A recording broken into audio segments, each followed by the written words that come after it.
So আজকে Malaysian এমবাসিতে আমার একটা ইন্টারভিউ আছে। So as you can see guys, আমার outfit and each and everything.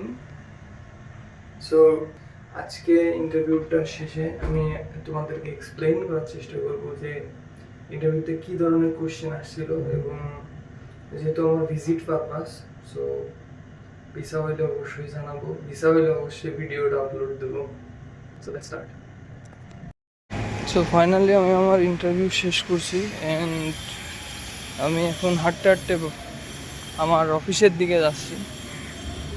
So ইন্টারভিউটা মূলত ছিল একটা একদম একটা সহজ একটা ইন্টারভিউ ছিল, মানে জাস্ট কিছু বেসিক কোশ্চেন, যেমন ধরেন যে who is your sponsor, why you visit Malaysia, then where you stay.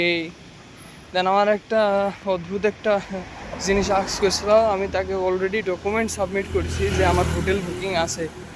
তো তারপরে শুনতেছে is there any relatives live in Malaysia. Then আমি করছি যে নো। তো তারপরে করছে যে তাহলে তুমি কোথায় থাকবা। সো তারপরে আমি অফিসারকে বলতেছি, officer provide the hotel booking you can see. So তারপরে বলতেছে ওকে ওকে ওকে ওকে। তারপরে খুঁজতেছে ডকুমেন্টের ভিতর, খুঁজতে খুঁজতে পাইছে। তারপরে okay okay I got it. Actually এই কোশ্চেনটা করার মেন যে রিজন সেটা হলো যে মানে ও একটু স্ট্রিকইভাবে আপনার জিজ্ঞেস করবে যে তাহলে তুমি যাই কার কাছে থাকবা। মানে অলরেডি হয়তো সে দেখেছিল, কিন্তু তারপরেও সে জাস্ট না দেখার ভান করে ওইটা আর কি হাইড করে, মানে একটা বের করার জন্য যে তুমি মোস্ট অফ দ্য বাংলাদেশি পিপলের মালয়েশিয়াতে হলো রিলেটিভ থাকে। তো অনেকে করে কি যায় রিলেটিভের কাছে চলে যায়, যে কাজ টাজ করে হ্যান ত্যান। তো এটার কারণে মূলত এই কোশ্চিনগুলো আস্ক করে, কিছু ট্রিকি কোশ্চিন। সো মানে অনেকে দেখলাম যে কাঁপি ভাই ভিজিট ভিসায় যাচ্ছে, কাইপে খুবই অস্থির অবস্থা। তো এটা ভয় পাওয়ার কিছু নেই, যেহেতু আপনার কাছে অল ডকুমেন্ট আছে। অল ডকুমেন্ট থাকলে আপনার এটা নিয়ে ভয় পাওয়ার কিছু নেই। অ্যান্ড দেখা যাক 5টা-6টার সময় দিয়ে দেবে, রেজাল্ট দিয়ে দেবে, দেখা যাক কী হয়।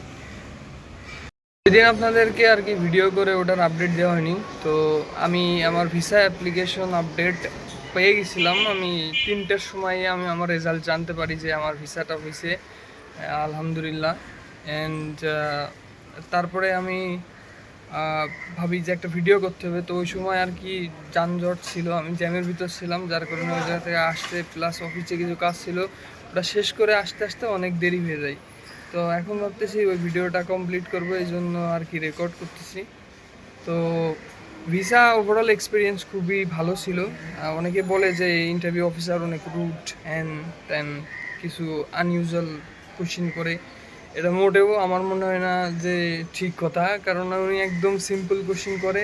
মানে ওনার যে জিনিসগুলো প্রয়োজন, আপনার স্পন্সরকে, আপনি যেহেতু মালয়েশিয়া যাবেন, যাওয়ার পরে তো আপনার স্পন্সর লাগবে না। যদি আপনি জব করেন না, যদি জব না করে থাকেন, তাহলে তো আপনার স্পন্সর লাগবে, তাহলে আপনার টাকা দেবে কে?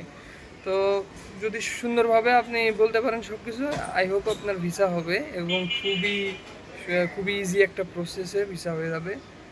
তো বেসিক্যালি যারা মালয়েশিয়ান ভিজিট ভিসা, মানে অন্য দেশের এমবেসি ফেস করার জন্য যারা আর কি অ্যাপ্লিকেশন করেন, তাদের মোস্ট অফ দ্য অ্যাপ্লিকেন্টেরই ওরা রেজাল্ট দিয়ে দেয় ওই 3টে থেকে 5টার ভিতরেই সব রেজাল্টগুলো দিয়ে দেয়। সো যারা এখনও ভাবতেছেন যে অ্যাপ্লাই করবেন বা করেননি, দ্রুত অ্যাপ্লাই করে ফেলেন। অ্যান্ড আই হোপ খুবই ভালো একটা এক্সপিরিয়েন্স থাকবে। অ্যান্ড এখন আমি জাস্ট এয়ার টিকিট বুক করার জন্য ভাবতেছি। আমার মূলত আমার এমবেসির সাবমিশন ডেট হলো 24 তারিখ, 24শে আগস্ট। সো এখন দেখা যাক কী হয়, আমার জন্য দোয়া করবেন।